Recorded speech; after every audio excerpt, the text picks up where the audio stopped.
everyone, welcome back inside the State Champs Sports Network studio for a brand new year and a brand new season of State Champs Extra Point.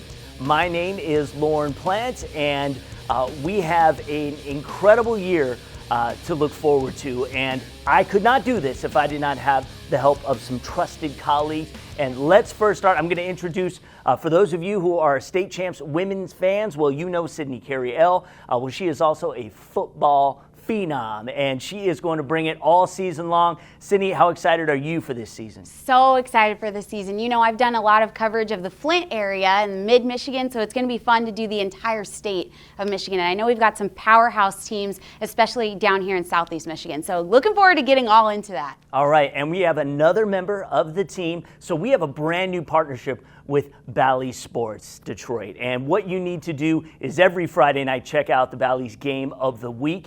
And we are going to follow that with a State Champs overtime show powered by State Champs. It's a really long name, but it's going to be a great show. 1 hour of highlights and everything. You're not going to miss it. So make sure you check that out every Friday night, starting next week on Bally Sports Detroit. But Devin Gardner is repping Bally Sports here on the Extra Point podcast each and every week. Devin, of course, when I see you, I always think about your time at Inkster, your time playing high school football. You've gone on, obviously, to college pros, and now you are a broadcaster extraordinaire all over the great country.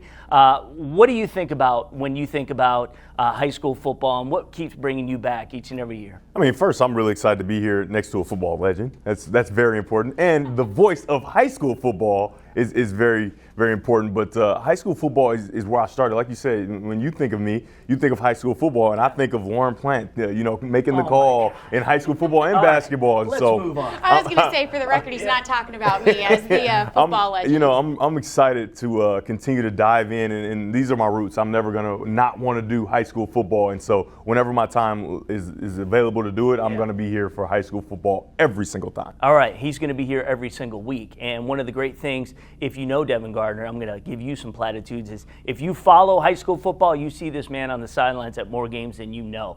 He is intricately still involved with the community and with the game and with a lot of up-and-coming players. So thank you both for being here. And what do you say? Let's get into it. Yeah, let's get right into it. I don't see why not. Okay, so we're going to start off with kind of covering a little bit of the Southeast Michigan area. Devin, I'll start with you. We got the D1 defending state champs Belleville. What do you see in this team? They're actually ranked number 3 on our top 20 list. Yeah, I mean, Belleville, like always, has an abundance of talent.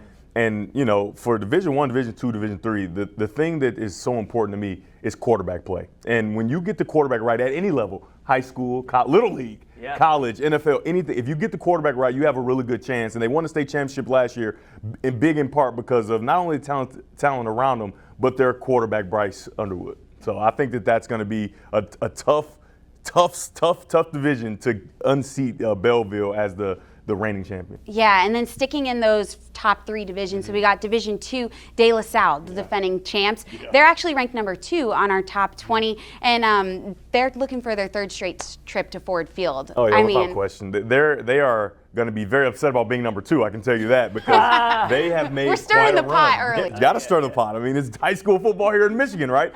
But they're going to be extremely talented as well. They maybe not as good last year. I talked to their coach, and he said that they're still looking for the toughness to make sure that they can make that run. But like the Belleville team we just talked about, the quarterback, they have their quarterback.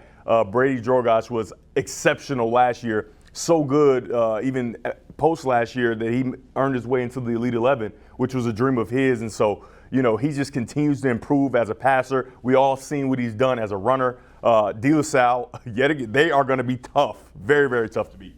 And then speaking of quarterback, we got Detroit King in Division III. They're ranked number 1 on our top 20, and they've got Dante Moore. Yeah. I mean, what more do we have to say? I mean, we should just replay everything I just said over and over again, right? Yeah, put it on the loop. If you get the quarterback right, it makes everything easier. Now, the thing for Dante Moore is he's lost a lot of his talent, right? And so he's going to have to take on an even more, prominent role in the offense, even though he was very prominent a year ago, 3,000 yards, almost 40 touchdowns. And so he is talented, also Elite 11 competitor. It's really cool to have the quarterback play in the state of Michigan be so good. When you think about it, like how often do you get three guys in these top three divisions that are so talented, and we got three of the best in the country? Yeah. When you think back to when you played, how has the game developed for all these players now, especially in these teams that we talked about? Yeah, I mean, so I went back and looked at some of my stats. Some games, I only threw the ball like 7 times, right? Like 6 or 7, 5 for 7 or something like that, and I rushed. You ran a lot. Yeah, I ran a lot. And so when you look at these kids and how developed they are as passers, and the game just continues to evolve. And some teams don't run the ball. I remember calling the Belleville game. It's like this team refuses to run the ball. Like they're throwing the ball Drew Reed, right? He broke all those records. And I think that's the involvement, and I think it's only going to continue to move that way with 7-on-7 and all those different things. But the passing and the ability to just let kids throw the ball so much, like Coach Crowder was not having it. There are some games where we had to throw the ball, and that's when I got a chance to put my passing skills on display. But like Steubenville. You're absolutely right. But it's really interesting to see because the old adage is 2 things can happen, and one of them are bad when you put the ball in the air. And so, but the 7-on-7 and all those different things has allowed for these kids to really, really learn how to read defense and get the ball in the air comfortably, and the coaches are allowing it. Yeah, and the talent just keeps getting better and better. Yeah. So, Lorne, I'm going to ask you so about much better than I was. Debatable. We're going to go to Division 4 now with Chelsea. They opened the season on Friday against Trenton. I mean, what do you see in this team? So Chelsea had one of the most amazing state finals that we've ever seen in the history of MHSAA football. 28-point deficit in the second half. They come back, win the game. Lucas Dunn was insane for them. 6 touchdown passes, which was an 11-player finals record. I think 4 of them went to Lucas Hannafan. It was just amazing. He was even the holder to seal the victory in their 55-52 win. So Chelsea had an amazing undefeated season, powerhouse. Here's the deal. They lose 40 guys. I think it's like 35 to 40 seniors were on that team, and that's coming back into this season. So, yes, they have to, reload the deck. But I think this is a program now that once, and you can speak to this too, once you get over the hump, then all of a sudden there's a whole new attitude, and the guys believe they can win. That community, those kids don't want to be the ones that go, back to, being average or maybe a little above average. They want to be great, and they want to be champions. So for Chelsea, I think that while they've got their work cut out for them, we're going to learn a lot maybe in week 1. Yeah, culture change in the right direction. And then skipping down to Division 8, Hudson, defending state champs, also undefeated last year. Yeah. What do you think they got going this year? So Hudson's one of these programs that is going to be there year in, year out. I think it's actually a disappointment if they do not get to Ford Field. I think that's where this program is at. This is a team that rushes the ball. They're going to run it down your throat. And last year, what was amazing is their defense was one of the stingiest in the entire state of Michigan. Yeah. And in fact, this was their first finals trip since 2010, and they're a group now that is coming off. It wasn't the most lopsided victory they had. This is a team, though, that is coming back strong. I think they've got most of their guys, coming back. They've got to replace some of their rushers, but again, the way that they run things and the way that they do things, they're going to figure it out, and they're going to be stacked up front, and those guys are going to do just fine. They've got to take on Constantine on September 1st. Constantine is a team that mirrors what Hudson is. I think that's what we're going to learn. If they roll through there and get things done extremely well, then I think Hudson's going to be a favorite again. Yeah, a tough competitor in the beginning of the season. That's kind of a good thing, I think. Yeah. Well, we got to give 8-player football some love here. Yes. So Adrian Lenawee Christian, they're the defending state champs from the 2021 season. Do you think they can keep this going? What do you think? So 2-time state champs, so they've won back-to-back. Ever since they've left 11-player football, they haven't lost a game in 8-player football. So wow. I think this is, and so like 24-0 or something like that. Yeah. What I think is really cool about this group is the fact that here's a program that was struggling at the 11-player level. Yet, small school, dwindling populations, not many kids coming out for football. Right. So why not go 8-player if you can make it work? Regionally, sometimes that's an issue because a lot of those teams are really north. So you've got to be able to make sure you can get to the games and it works travel-wise and all that. Well, it's worked for them. Not only did they beat Sutton's Bay for the second, consecutive season, I think it was like a really tough loss for Sutton's Bay in the first time. Sutton's Bay fought hard in this second one, but again, Adrian Lenawee Christian came out on top. They are the preseason number ones in Division I, 8-player, and I think this is a program that is just rolling along. And I really want to stress that if you're a small school struggling and you can't get the numbers, then why not try 8-player? Because let me tell you, and Devin will tell you this, if you have talent, colleges will find you. And so, especially at the skill player level, 8-player is incredible because they're scoring 50, 60 points a game. Yeah, I was going to say, that's what makes 8-player football fun to watch. Yeah, I mean, it's so fast-paced. You blink, you might miss a touchdown or something wild. Yeah. So we're going to introduce a new segment into our podcast. It's called Around the Mitten, and this is where we're able to talk to local reporters and get that inside scoop from all parts of the state. We're talking all the way up to the UP, over to the west side, into the Thumb. Wherever you name it, that's what we'll be. So we're going to get right into it and welcome our first guest. We are joined now by Jason Hutton from Fox 17, and you're out on the west side of the state. How's it looking over there? Yeah, it's exciting. We love this time of year, right? So much excitement around the start of a high school football season, and everybody starts 0-0, and everybody believes they have a chance to have a great team. That's what makes it so exciting. We know we've had really good teams over here in the past, and this year looks a lot like years in the past. We think we'll have some contenders, but you never know.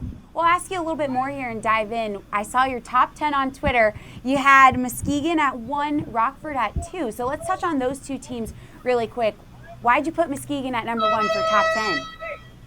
Well, not really going out on a limb there. Muskegon, year in and year out, is one of the best teams, not only in our viewing area, but in the state of Michigan. Several trips to Ford Field. The Big Reds were very young last fall. 7 sophomores and a freshman starting at times for them. First time since 2013 they didn't win the district championship. They did go 9-2. They did win the OK Green outright, and now all of those younger kids get a little bit older. I love their junior class with Jacob Price at running back and Destin Piggy at slot. Shane Fairfield and his coaching staff always do a great job. To me, it was a pretty easy choice to go with Muskegon as number 1. I think they're back to being what they were, the mid 2010s there. For Rockford, it's more of they're just good in every class. They lost a ton, right? I mean, they had a lot of seniors, but we see that year in and year out with Rockford. They are usually senior heavy, and then the next class is just there waiting in the wings for their chance. And I believe that's what will be the case this fall with Brent Cummings now in year 3 as head coach. He's actually never lost a regular season game. So they're a 3-time defending OK Red champs. That's the big school conference here on our side of the state, and they're always a team to watch. So I'm just kind of going on tradition here in the fact that even though they might not have a ton of varsity experience returning, they have really good players. Who do you got coming in at number 3? Those two teams we know are always powerhouses. So who do you got at number 3? Yeah, I have Caledonia at number 3, which is also in the OK Red with Rockford. They were the top 2 teams last year. They played a great game in week 8 that was unfortunately delayed by lightning, so it didn't even start until I think about 9 o'clock. Rockford pulled it out. That was Caledonia's only loss in the regular season. The Fighting Scots went 10-2 and won a district championship before losing to eventual state runner-up Traverse City Central. And that was year 1 of a coaching staff. Derek Pennington had come in from Zeeland East, where he had a lot of success with the Chicks. And boy, 10 wins in the first year of a coaching staff, impressive. It's exciting to see what maybe they can do this fall because they returned most all of their skill guys. When you talk about their quarterback, Mason McKenzie, who has an Illinois State offer, has several of the top GLIAC schools offers from them. They have Brock Townsend, a junior running back who will be a 3rd year on varsity. They have Justice Reed at slot receiver. He's really good. Derek Pennington Jr., coach's son, will be a 3rd year varsity player as a junior, has a CMU offer, as does Brock Townsend. So I think the sky really is the limit for Caledonia this fall. Probably more returning than Rockford, but we'll see what happens. We expect week 9 to be a big one when those 2 schools meet. Oh my gosh, that's amazing. Talk about momentum building, and hopefully that rolls into this year. And another team who had a lot of momentum towards the end of last year, Unity Christian, you have coming in at 4. They made it to the state finals, lost by 3. I mean, that's a heartbreaker in itself. But what do you think of this team coming in this year? Well, my story on Unity Christian is I believe they've now graduated to tradition. I'm banking them at number 4 on tradition because they had an unbelievable senior class. 20 of their 22 starters graduated, so they don't have much back. But I can tell you this, they won every game before the state final by a running clock. So their juniors played a lot of football last year. And I think they're going to be really good. I mean, they do what they do. They had a success at the lower levels. So I think Unity Christian is going to be good. I do not think they'll be as good as they were last year. I mean, that was a special team a year ago, a very special team, one we don't see very often. So I don't think they'll be on that level, but I still think they're going to be really good. I still think they're the team to beat in the OK Blue, which is a very, very good division when you talk about West Catholic and Coopersville there as well. Yeah, easy team to root for there. And one other team who is also losing a ton of players who did win the state title last year, we have Grand Rapids Catholic Central. What do you think about this team coming in this year? They're losing 17 players. I mean, my goodness. Yeah, and some really good ones too. I mean, you talk about Joey Silveri, who's a 3-year quarterback, who's a walk-on at Michigan State. Nolan Ziegler, who's early enrollee at Notre Dame. They had some good players. Sean Passano, who's playing baseball in college. I mean, there's a lot of really good seniors they lost. And so I don't think they're going to be as dominant as they've been the last 2 years in Division 5, but it wouldn't surprise me if they got back to Fort Field because that coaching staff and that program, they know how to do it. Now, yes, they're going to do it with a lot less experience than they've done in the past, but they're still going to have talented kids, and I expect they're going to be there when it's all said and done. Thank you so much for joining us, and we will keep in touch during the regular season and check back in for the west side of the state. Yeah, awesome. Thank you so much for having me. I appreciate it. Have a great season. Have fun.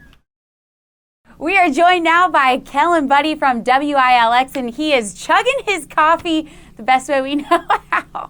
Oh my gosh, don't hurt yourself here. It's working.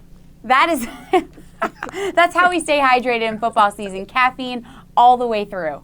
Yep, you got to stay awake somehow. So one of the big teams last year, one of the big storylines, Lansing Catholic winning the state championship in Division 6. What do you think of this team this year, heading into this year? Hoping to get that two-peat, I'm sure. Absolutely, yeah. One of the funny things is when I first started working here at Channel 10, I thought Jim Baker was the head coach of Lansing Catholic. So I was, getting head coach shots, filming him all the time, and turns out, I was predicting the future. And I think in his first year, Jim Baker really made an impact on the Cougars team. Obviously, Jim Ahern, the former coach, he was there a lot, kind of really helping and giving Baker a lot of his kind of insights and coaching experiences. But I think there's no reason why they can't repeat. I think this is a team that has really kind of started to come together under the vision that Jim Baker has for this team, and having his kid on the team last year was really beneficial, I think. But even with Joey Baker gone, there's no reason why the Cougars can't repeat and at least make a deep run into the playoffs. They're always a team to watch out for, especially here in mid-Michigan. Yeah, awesome. Look at you predicting the future. Okay, Kellen, we see. Every once in a while. Every once in a while. Well, we have another team that made it to the state finals in your area, DeWitt, but they came up short, 25-21. Heartbreaker there. What do you think of this team heading into this season? I'm sure they're hoping to flip the script on that whole. I think DeWitt is always going to be a team that you can probably put a little money on. Since we are in Michigan, it's legal. You can do it. Put some money on them to make it to at least the state semifinals. You heard it here first, folks. Look at me just coming out with hot takes already. Yeah. It's not even September.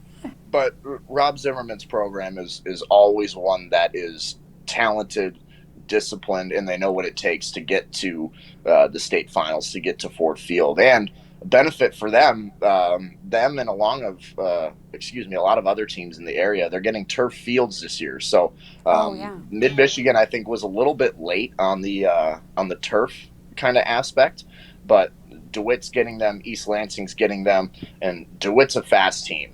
So with DeWitt on turf all season long for their home games, watch out. They are going to be a force to be reckoned with. I can promise you that. Who are a few other teams you think that we need to keep our eyes on as the season gets going here? Portland, like you and I mentioned before the interview, Portland and Pewamo, Westphalia, just just west down I-96. Those are two really good teams. They have kind of a different style of playing, more run and gun type style than air attack, like you see a lot of teams that have fast receivers. They get it all done on the ground, and that's going to wear a lot of other teams out. If you keep attacking on the ground, your opponents are going to be gassed by the end of the second quarter, start of the third quarter, and that's crunch time. Are you ready to be going up and down the sideline, getting your steps in over 100 yards? We all know how it goes. I am so excited. I'm so excited. Our Friday night frenzies are a very stressful time, I will say, but there's nothing better than getting off the desk on that late Friday night and knowing that you did everything, not necessarily right, but you did it to the best of your abilities, because there's a lot of room for error, but when you get it done and for the most part it's flawless, man, it feels good. And I gotta love watching high school football. Nothing better than a cold Friday night. Oh yeah, and then with that comes rivalries. So what rivalry are you looking forward to this year? I'm always looking forward to the Lansing Catholic and Pewamo Westphalia game at the end of the regular season. Those are two teams that have their opponent on the schedule for one reason and one reason only, and that's to get ready for the playoffs. So there's a mutual respect between both of these teams, that they know that it's a powerhouse team that they're up against, and all it's going to do is help them get ready for what they would hope is going to be a long stretch in November. Awesome. Well, Kellen, that is all we've got for you. So thanks so much for joining us and giving us the insight in the Lansing area. We love it. Awesome. Yeah, thank you. Good to see you. Good to see Jonathan off screen a little bit. Thanks guys for having me on, and I'm sure we'll be sharing content. I'm sure we're going to be seeing each other all the time. Oh yeah, we'll be in touch again during the regular season so we can hear what's going on over there in Lansing. Sounds great. Can't wait. Yeah, awesome. Thanks, Kellen. We're going to make our way up to Traverse City now and speak with Sports Director Harrison Beebe from Up North Live. Harrison, how are you doing? I'm great, Sydney. Thanks a lot for cluing me into you guys' high school football preview.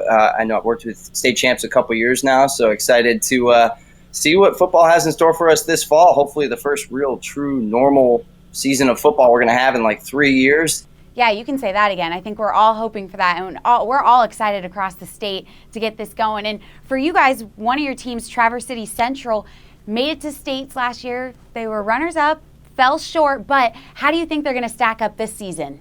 Well, when you talk about the Trojans, you're actually talking about my former high school. So I went to Traverse City. Near and dear to your heart.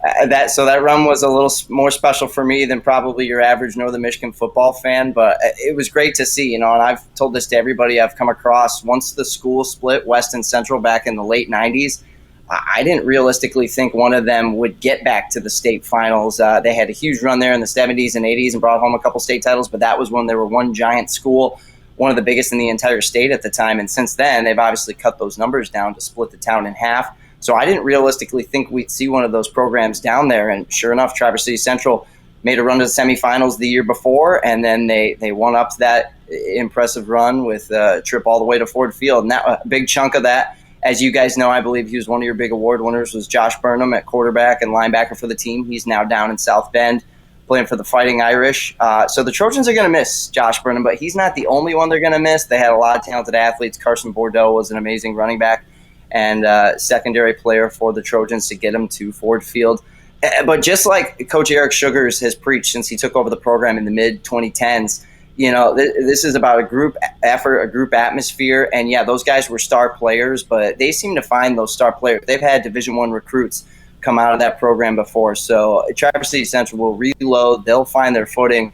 And they're going to be another team to keep an eye out for. I think the entire state now recognizes what an Up North team is capable of, especially in those higher divisions, to be able to make that run. So I think that stands out most to those downstate teams, and a lot to the Traverse City Central fan base and players and organization, is that, hey, we can do that trip, and we're more than capable of bringing athletes on board that are buying into doing that trip. So I'm not going to predict a repeat run to the state finals, but I think Traverse City Central will be now one of those tough outs on a playoff schedule, whereas before teams might have thought that'd be an easy opponent. what other teams do you think are going to have really good seasons this year and could possibly make a deep run in the playoffs?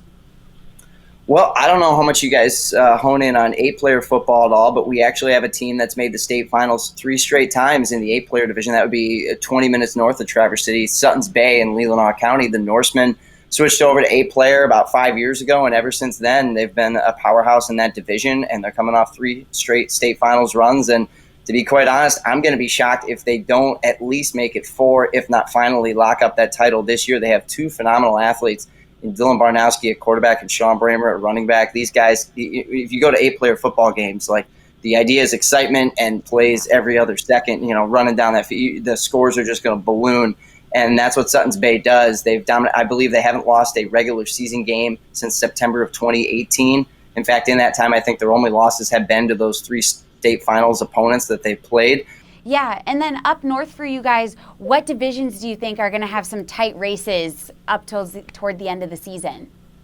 Well, we've got a great conference that's called the Northern Michigan Football Conference. They created it about 6-7 years ago to kind of merge the local schools that were in conferences but kind of had discrepancies as far as school size and competitiveness and ability and enrollment. So they finally decided to make this giant conference called the NMFC, and they split it into 3 divisions that will now line up your top-level teams, your middle-level teams, and your small school teams. And Traverse City St. Francis, who a lot of, I'm sure, Michigan football, high school football fans will be aware of. They've been a powerhouse in the past several decades, and we're in the state finals 2 seasons ago. The Glads have been one of the teams to look out for in the top half of that division. That would be the Legends division. They actually stole those nicknames from the old Big Ten division and Leaders and Legends. I wasn't a huge fan of that. I think they should go with colors more than anything else. But St. Francis is coming off a Legends division title from a year ago, but the Kingsley Stags are a great program up here as well. The middle level of that league has some interesting components as well, mainly Boyne City and Charlevoix. They're 2 longtime rivals separated by Lake Charlevoix up here in northern Michigan. They've been fighting for that conference, but they've also been 2 teams that have been the top of the rankings lately in Division 6 and 7. And when you go to the bottom half of that division, there's a lot of shifting going on, but we've seen some of those teams in the past few years make semifinals. Johannesburg-Lewiston is a very consistent program. They're coming off a down year from a year ago, but I think that was more of a numbers issue. Joe Smokovich has done a great job. He's the athletic director and head football coach for that school. They're one of the teams to look out for after a semifinal run 2 years ago. And really, Glen Lake, the Lakers are in Leelanau County as well, which is right by Traverse City. They're switching head coaches this year, but that's a team that's been in the state finals twice in the past 6 years. I believe 2016 and 2019, the Lakers were down there. So we've got a lot of sneaky good programs up here in northern Michigan that always make their way in there, and they're in the thick of things for some of these conference races that I think now have made northern Michigan stand out a little more. My first few years covering sports up here, I never went to Ford Field in the state finals, and since 2019 now, I've been all 3 seasons. I've been 19, 20, and 21. So our teams are now making a lot bigger of a push to get down there and let people know that up north football should be taken just as seriously as you guys downstate. Yeah, I was going to say, it felt like team after team, you were saying, they were just in the state finals. We get the Rolodex. I got a few more. Right, just casually thrown out there. They're in the state finals just a couple years ago. No big deal. Man, that is awesome. Well, I know that you were from around there and that you've been covering these teams for a while now. What is one of the games that you're looking forward to the most this season? Well, I think the easy answer to that would have to be the Patriot game, the big TC Central, TC West game. It's a huge event that draws 10,000 plus fans at Thurlby Field right outside downtown Traverse City. It's like a small college rivalry game. It has that atmosphere and that environment, and when you get the 2 in the same town, and I remember when the schools first split and that game became a big deal, and now it's on a whole nother level when they do this Patriot game theme where they honor veterans and first responders and really paying tribute to those folks that help us every day in and out, the real heroes in a sense, while we then watch the high school heroes of that season played out on the field. And the very cool part about that game, now that both Central and West are in this new Saginaw Valley Conference, playing the Midland schools and the Bay City schools and Mount Pleasant, they've now taken that game. It was in September for the longest time, but it's now shifted back to Week 9, which is what you would think your traditional rivalry game should be. And that for years was the Week 9 game with Central and West. And now for the first time since 2010, it's back in that Week 9 late October slot. And so I think that's got a lot of people buzzing as far as, waiting for that one. knowing there's something to play for no matter what the teams are sitting at record-wise. But usually a lot of times that would determine if a team got in the playoffs or not. So, guarantee there's going to be some intrigue and some fireworks. Well, thanks again so much, Harrison, and we'll talk to you soon. Have a great football season and a good first week 1. Sounds good. Thanks, Sydney. All right, guys, back in the studio, and it is time for us to begin the celebration of our 5th Anvil Award competition. And to do that, each and every week we have brought back the coach, the Hall of Famer, Tim Beckler. You all remember him. He manned the Canton Chiefs sidelines for years and, is a big advocate for the big guys. So welcome back. Thank you. It's great to be back. I love summer, but hate to see it end, but I am so excited for football. Absolutely. And for those of you who want a quick tutorial on what the Anvil Award is all about, well, it's all about celebrating the guys in the trenches, right? The guys who bring their lunch boxes each and every day, and the guys who typically are the reason that teams can celebrate championships at the end of the season and what gets done inside. So we celebrate offensive linemen, we celebrate defensive linemen, oftentimes they play both. And we also celebrate the linebackers. So those are the guys who don't maybe get all the headlines, but we do it here at State Champs each and every week. And so we've had 4 winners of this award. We're going to start a brand new competition. You can see our initial top 10 are on your screen. And we're going to talk about one guy each and every week. Let's talk about West Bloomfield's Amir Herring. Yeah, I'm so impressed with this young man. Great player, but you can tell he is extremely well coached. 6'4", 300 pounds, committed to Michigan. You can tell he's a leader, but his stance is unbelievable.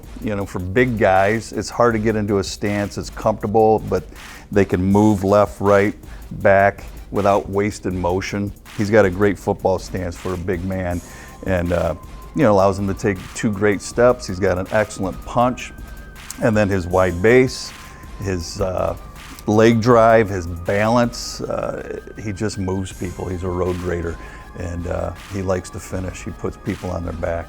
He's a guy who was in our race pretty much all of last year. So he is somebody we put at the top of the list as one of the preseason, 1 to 2, 3 favorites to perhaps win this award. So what do you guys need to do to make sure that you support these particular candidates? You got to go to our website, statechampsnetwork.com. Right there on the homepage, what you'll do is click the Anvil Award banner. You're going to see all top 10 candidates. You're going to vote for your favorite as much as you like. And just remember that you can never be kicked out of the competition if you are the leading vote getter. One thing we're going to end this segment with each and every week is taking advantage of coaches, years of experience, coaching linemen, coaching linebackers, and kind of make it a little situational and some advice that you would have for anybody who plays that position and who's watching. So the beginning of the year, you've had a tough summer. You've gone through your 2-a-days. You guys have been chomping at the bit to get to week 1 so you can really see what you have and put the pedal to the metal. What advice do you tell your big men and your linebackers about how to approach week 1 of a season? Because it's nerve-wracking. Week 1, you think you know what you have as a coach. Your experienced players, your best players, they're confident. But you've got some newcomers in there, and they're a little saucer-eyed. They're not sure. So what I tell our linemen is look, and our linebackers, you have to come out and physically dominate. You need to put a guy on his back and make the kids around you go, yeah, okay, we can do this, we can believe. If you're a linebacker, I tell them, you got to make a big play early in the game. It might be a sack, you might blow up a running back with a big hit, cause a fumble, make an interception, something to elevate the rest of your team and make them believe that, yeah, we can do this. And that'll make them play more confident too. And that is the first installment of this year's Anvil Award competition. Go to the website, statechampsnetwork.com, and vote. Coach Becker will be here every week to break down a particular candidate, and we'll throw out some more advice to you guys. So we celebrate you in the trenches, and we'll talk to you next week. We're going to keep it rolling here and head up to the UP. We're with Jake Durant from WJMN Local 3. Thank you so much for joining us. Thanks for having me. I appreciate it. Here we go. Some powerhouses in UP. We've got Marquette as one of them. How do you think this team is going to be this year heading into this season? Yeah, Marquette, they've been a consistent winner over the last few years. They've earned at least a share of the Great Northern Conference title the last 4 years. And I know they're looking forward to making that a 5th. They do lose over a dozen players that were really productive for the team last year. They were very senior oriented last year, but they're not really, they're not really too nervous about who they have returning. They do have confidence in some of the people they have coming back.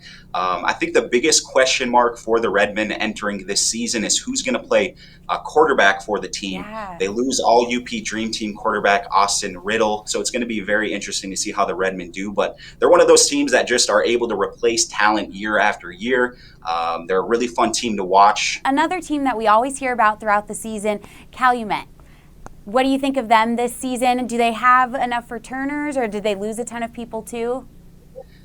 They're another team that does lose a lot of talent entering this year, but I think, again, they're confident with who they have returning. They do have a first-year head coach in Josh Franti. He takes over for legendary head coach John Crows, who spent over 3 decades there at Calumet. They're just going to be one of those teams that they're going to fly around the football. They always have a lot of tough kids. Yeah. When you were at practice, what was the vibe like amongst the players and the team? What was the morale? Everyone's just excited to get things going. A consistent thing that I'm hearing from these camps is the kids have really put an onus on getting into the weight room this season. These off-season programs are a lot more advanced than when I used to play a while back. These kids are in the weight room year-round. They're really working on their games 24/7. And I think it's definitely translating onto the field. You're seeing these kids come out, they look the parts, and they're playing at a higher level at a younger age. So Calumet, they're pumped, they're ready to go. They kind of feel like people are kind of underrating them a little bit just because they do lose a lot of talent, but that's kind of motivating them entering 2022. We love when we see a team playing with a chip on their shoulder, that's for sure. Well, when we look at the 8-player football, we've got Powers North Central. I mean, they've always been a powerhouse. How does this team look this year heading into the season? How are they stacking up? Yeah, again, another team. I sound like a broken record, but a team that does lose a lot of talent. But I don't expect them to slow down one bit. Coach Leo Gorzinski always has this team definitely playing at a high level. They scored 57.2 points per game last season, and their defense only allowed 3.3 points per game. So, I mean, they went undefeated. Wow. They won back-to-back state titles, and these games weren't even close. And speaking with one of their players last week, his name is Dylan Rabb, who should be a very big player for the Jets this season. He said he wanted to see the Jets open up their offense even more. And I was like, is this kind of a joke? I was like, these guys scored 57. He's like, well, I think we have the personnel to score a lot more. They do have all UP Dream Team quarterback Luke Gorzinski. He was the UPSSA Offensive Player of the Year last season. He's coming in for his senior year. He's been playing quarterback since a freshman. He's only lost 1 game his entire career, and that happened during his freshman year against Pickford in the playoffs. And he's very confident. He's a very humble kid. The resume's huge already, and he just wants to see his teammates succeed. So, again, they have the personnel in place. I don't expect them to slow down. And then just kind of to wrap it up here, are there any other big names that you think will make, will spotlight throughout the season and will stand out as the season continues on? Yeah, in 11-man, I think the team that I'm most interested in watching is the Kingsford Flivers. They return a guy. His name is Nick Nora. He's a senior. This guy is a playmaker. Every time he touches the ball, he's a threat to score. He's just one of those kids that's always in the right place at the right time. He was an all-UP Dream Teamer last season. I would watch out for him. Nagani is going to be a strong team. They're one of a few teams that actually return their starting quarterback, but it's their running back that I'm very interested in seeing. His name's Philip Nelson. There is definitely not a lack of wealth of talent here in the UP. UP football, I think, is very underrated, and I think this year especially there is a load of talent from the east to the west, up to the Copper Country, down to the south. A lot of talent here in the UP. The communities up here really get behind their teams as well. The stands are always packed. A lot of these communities rally around these kids, rally around these teams. So I know, just everyone's just excited to get it going. And like I said, it's going to be a good year. A lot of big question marks, but I think a lot of excitement this year. Yeah, and we'll see some of those question marks maybe kind of answered after week 1. So it's gonna get the ball rolling. And us as, reporters, we really had to work out this summer so we could go up and down the field, get our steps in. Yeah, it's tough to get out on the field when you don't, if you don't work out during the summer. Running up and down the field, it can get tough a little bit. I'm not gonna lie. I know. I think people forget about that. We're working up a sweat. You're carrying the equipment, you're up and down the field. Sometimes there's a turnover, you got to get back up and down. You don't want to miss the shot. The last thing you want to do is miss a score. But no, these kids are the ones putting in the work. And I'm just happy that I'm able to cover these great athletes. Yeah, we are too. Well, thank you, Jake, so much for joining us. And we'll be in touch during the regular season to hear more about what's going on in the UP. Awesome. Sounds good. Looking forward to it. We're joined now by Brandon Green from ABC 12, the Brandon Green. Hi, buddy. I miss you. All right, we're going to dive right into this. The big question, I feel like, in the Flint area right now, Grand Blanc. They made it to the semifinals last year, but they got a new head coach, Caleb Ford. What have you seen out of the Bobcats so far? It's still like wait and see, because we all know Caleb Ford for what he did over at Kersley, but for him to go down to the South and be down there for a year and then to come back, it's just really just wait and see what exactly he's going to do with this Grand Blanc offense and defense, because they lost a lot, like Hunter Ames, Elijah, so that's going to be hard to replace. But for everything that I've seen, they do look like Grand Blanc, but until we get them to see that week 1 against Granville over at Atwood, let's just wait and see right now. Yeah, I remember last year, Clint Alexander, their former head coach, saying these kids grew from when they were freshmen to senior year. So last year's team, that was they had that momentum and that drive to get it done, which, hey, they didn't make it to the state finals, but they did make it to the semis. And that was the best season in program history. But also in Division I, Davison, we saw what happened last year. Coach Weingartz, I'm sure, is ready to flip the script on this one. Have you spoken to Davison at all? Anything from the Cardinals? What have you learned? Yeah, so I actually spoke with Coach Weingartz over at MLive's Media Day. Went over there and just chatted with him for a little bit. And he's really excited. He is really excited about this team, because I asked him, do you have that same feel of when you guys went to the state championship, won it, and then went back again? And he said, yeah, because these kids they were young last year, but now being so young last year and returning all those starters, now they get that extra year under their belt, and it's like they built up calluses, so to speak, and they're tougher than they were last year. So they're going to be a team to watch, especially if Coach Weingartz is that excited.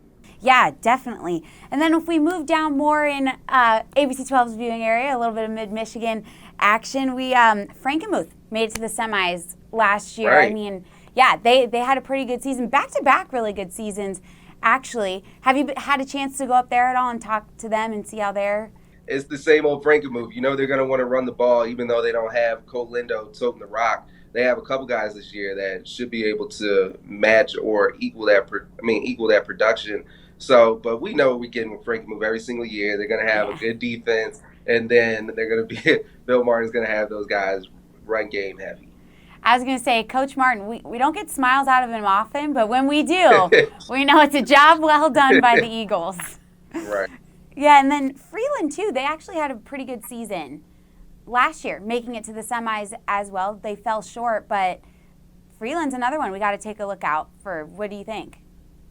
Yeah, because this is a common theme with all of our teams this year, because we have so many new coaches with so many of these teams, but also so many new players, because Freeland is another one where you had Bryson Huckabee at quarterback and Alex Dooley at the wideout spot, and they lose both of them. And that was the main reason they made it to the Final Four last year, was because of that duo and Bryson Huckabee being that common force.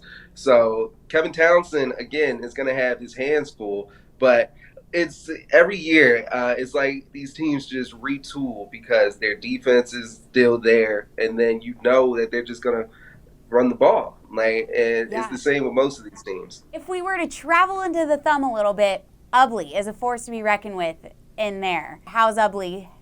I say this all the time. If you have to shoot Ubly highlights, don't even go past the line of scrimmage because you know exactly what they're going to do. They're all going to have on that black armbands with the black gloves, and then they're going to be running that wing tee to death. So Ubly is always going to be strong.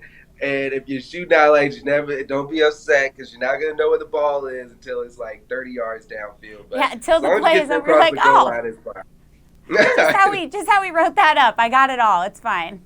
As far as in the Flint area, are there other teams? What is Powers going to do with their new head coach, Drew Burton, is something to keep your eye on because Powers used to be a dominant program. So now seeing what he's going to implement and see how he's going to get them back into contention is something that I know I'm really excited to see and to see exactly what's going to happen there.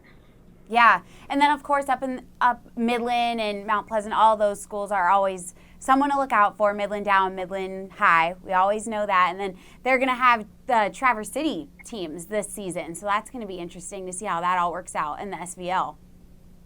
Yeah, because there should be a lot of parity in the Saginaw Valley League this year because we mentioned those top teams who you always think about of the Midland Dow, Midland, Grand Blanc, Davison. But yeah, I think it's just going to be just a cluster at the top, and then everybody's just going to beat up on each other.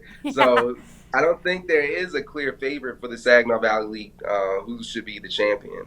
Right. I feel like halfway through the season, we'll start learning more and more about the teams, and it's just going to be, it's just fun. Are you ready? You gearing up? Are you? Yeah, it's going to be a wild ride. And I know we at ABC 12, we can't wait to just get out there and for the first Friday night, which is going to be on Thursday. We just can't wait. Yeah. Hey, for those of you who don't know, Brandon and I used to work together at ABC 12, and we had some of the best memories, right, Brandon? Oh, yeah. A lot. There's so many that they just flood the mind. like when you got hit by the golf ball at the Ally Challenge. I did. That's probably number one. I did get hit by a golf ball at the Ally Challenge, but don't worry, guys. I'm good. Still here. Still kicking. I called Brandon, and he laughed first and then asked if I was okay, but that's a true friend right there. 1 in 1,000. 1 in 1,000 chance that it ever happening. And you can't talk loud, so we're like whispering on the phone. All right, Brandon. Well, always good catching up. We will see each other soon, and we'll keep in touch throughout the season. I'm looking forward to see what happens out there in mid-Michigan.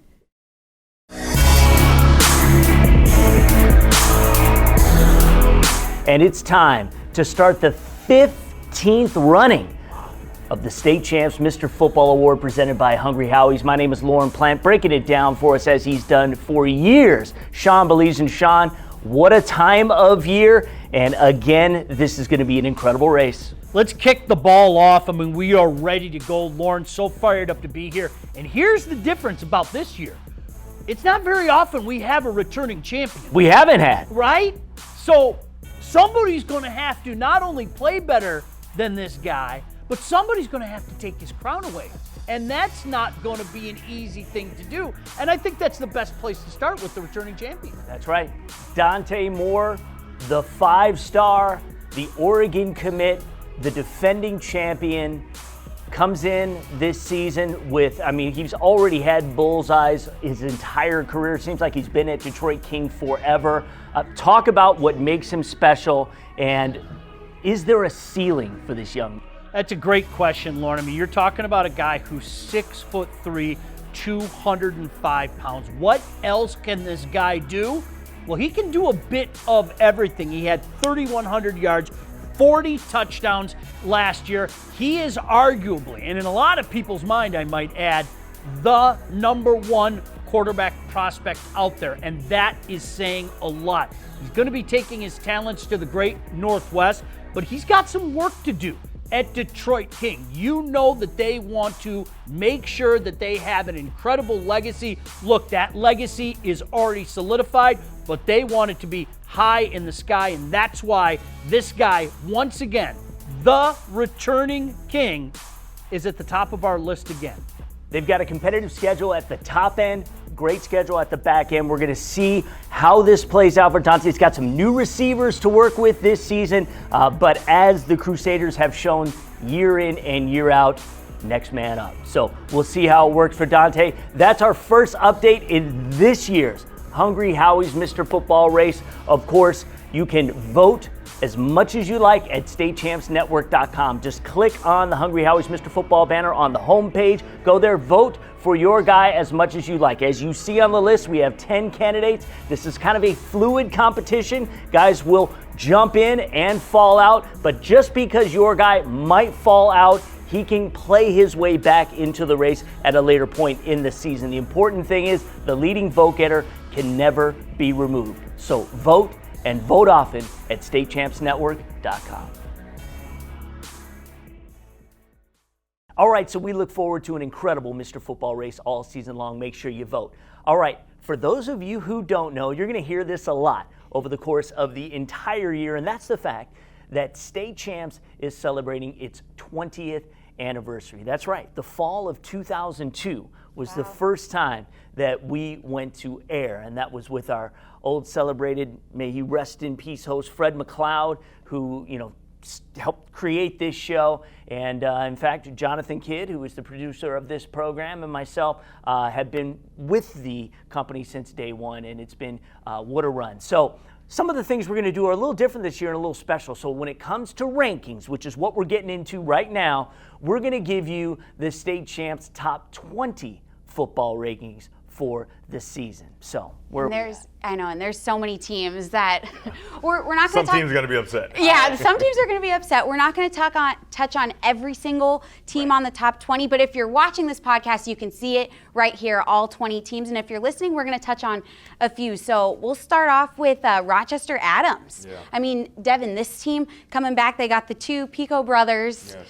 They're going to be a force to be reckoned with. What do you think of Adams? I mean, it's kind of going along the theme of the show of quarterbacks, right? They got their quarterback back, and he's extremely talented. He's going to go play baseball at Alabama, but he also has football scholarship offers. I mean, he's extremely talented, and he's going to be the driving force of that offense, and he has a bone to pick with those Belleville Tigers, I would say. Yeah, we have them. We have Adams at number 5, and then we're going to go ahead and jump down to number 8, Clarkston. They've got a senior running back, Ethan Clark, who could be a sleeper in the Mr. Football Race, so we'll keep an eye on that as the season gets going. Clarkston is going to open their season against Davison at the Big House, so that's going to be something fun and memorable for those kids. But what do you think of Clarkston? Are they a team that's going to be reckoned with this season? What do you think? I think that they're going to be extremely talented, and it's going to be because of Ethan Clark. I remember watching them when Football Fridays first started, and we did Clarkston's game, and it's like, oh man, it's a little young back. He's a sophomore. He's really talented, and now he's just this big back who's extremely strong, and then he has Cole Dellinger in front of him, and that's going to help out quite a bit. Yeah, definitely. And for you, quick question, how cool is it for these kids to play at the Big House? It's the greatest stadium on the planet. It's no other stadium like it. I mean, how fun is that? Right. I know. And a lot of kids can see their future there, right? I've talked with Cole Dillinger quite a bit. No tampering, I would say. But, I just ask him, are you sure you want to go to Michigan State?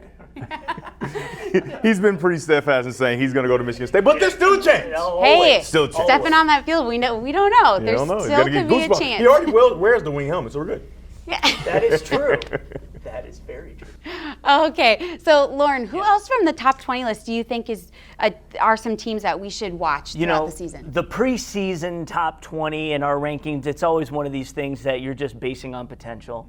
You're looking at some lineups thinking, a lot of these are legacy teams, so you just really aren't sure. I think we might see some changes here even next week after we see week 1. But, and I'm not going to really pin on any. Obviously, there's a lot of Catholic League Central Division teams in our top 20. That's typical year after year, so I wouldn't get your ire up too much. And just remember, too, these are top 20 for the entire state. We're taking the top 20, not breaking it down by division, and there are some groups who do that, and that's great. So you can really get into the weeds on where your team stands. This is just an overall. But let me just say it's going to be really interesting to see what Detroit Catholic Central does this year. They are a team that's replacing a quarterback, but they're a program that has not only got a tremendous population there, but they're all bought in. And Orchard Lake St. Mary's is really looking to make a run this year. It's kind of a whole new mindset, at the home of the Eaglets on the red turf. So they're going to be fascinating. We've got a lot of Southeast Michigan teams, really on this initial top 20. Some at the bottom, Rockford, Muskegon, those are programs that are always going to be strong. Usually, 1-2 loss teams max. So we're going to see where they go from here. Again, a lot to look at. Caledonia's is going to be really fun to watch. Quarterback is good. I know. They are amazing. And in fact, probably the most underrated, and I agree with that. And again, teams like River Rouge, who are starting with new leadership, yet fantastic quarterbacks. It's Celine. Talk about the quarterback position. How about the quarterbacks in this state? I'm telling you, It's very, very heavy. We for a long time, and I'm going to end here because I'm getting off on a rant. For the longest time, I would say the last 5-6 years, our linemen were our superstars. Our top players were the Rocco Spindlers, the Garrett Dellingers, those guys of the world. Now it looks like the skill positions are really taking center stage, and you're right, this quarterback class is unbelievable. All right, guys, it is time to reveal our Bally Game of the Week, sponsored by Southeast Michigan Ford Dealers. Lorne, these are coming out of Wayne State. Who do we got playing? All right, the PKC. So Bally's is going to be covering 2 games. There's a 4 o'clock and a 7 o'clock on Thursday. Let's preview them quickly. And a couple of really interesting matchups. Big schools mean big games. Should be well attended. Devin, Brother Rice and Macomb, Dakota, the 4 o'clock. Legendary programs. I remember going into high school 06, 07. That's when Dakota won their state championship. Brother Rice in 05, 06 won a state championship. These two teams have such storied history. 18 straight times Dakota's been in the playoffs. 22 or 23 years for Brother Rice. I mean, it's exceptional. Yeah, and then our second game, we've got West Bloomfield and Sterling Heights Stevenson at 7 p.m. You're actually going to be on the call for that one. Yeah. So hopefully that's going to be a good one to wrap up the Thursday games. And, with Stevenson, they're going to have a freshman quarterback leading the way, and they made it to the semis last year. So we'll see how that pans out for them. What do you see in this matchup? Well, they made it to the semis last year, but they are replacing a ton. And their offense is completely different with the new quarterback. Last year, they were more of a run and pound offense. Get this, they don't have one guy coming back that carried the ball a year ago. Not one. With the freshman quarterback, and then everybody knows about all the guys on the West Bloomfield side. They're extremely talented. Amir Herring on the offensive line, David Swain, a defensive end. Imagine being a freshman quarterback and you got to go against a Notre Dame commit in your first ever game on Bally Sports. How about that? That's gonna help out that. No, that's exactly right. And just one other caveat on West Bloomfield. Coach Grice said, when they were having a little press conference to kind of talk about the announcement of the PKC, he said this could be the best West Bloomfield team they've ever had. Wow. So just kind of put that in your back pocket. Let's see. It's hard. It's going to be hard to beat what they did a couple of years ago with Donovan Edwards and company, but that's how talented Samaj Morgan, Amir Herring, all those guys, that's how talented they believe this team could be. When I stopped by Stevenson's practice the other day, they also are like, don't sleep on us. Okay. We've been working hard. So we will see. Their team motto is pretty good this year too. So hopefully they fill those holes and they'll And if past proves prologue, remember last year, West Bloomfield, I think, felt very confident about going into their game against Rochester Adams in week 1.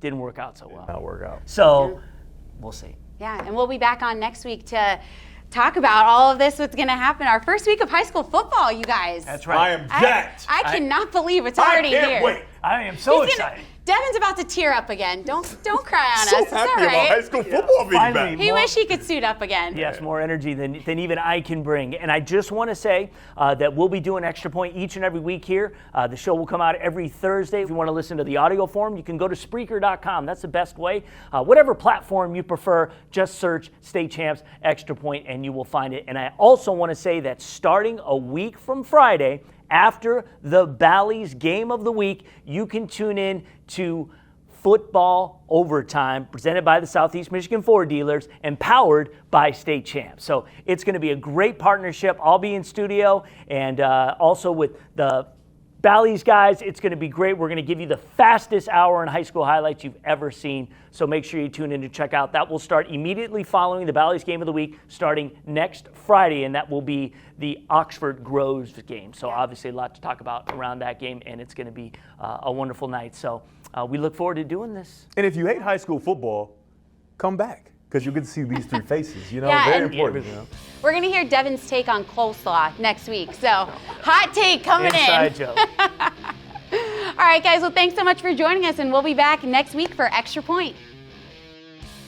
State Champs Extra Point is powered by Lawrence Technological University. Visit LTUathletics.com and recruit yourself. Extra Point is also brought to you by the Michigan High School Athletic Association, promoting the value and values of educational athletics. Hungry Howie's Pizza, famous for flavor. Alta Equipment Company, Michigan's #1 construction equipment provider with over 40 brands. Get the right equipment for your project every time. The Detroit Medical Center Physical Therapy and Sports Medicine Pros. Visit dmc.org/gamechangers.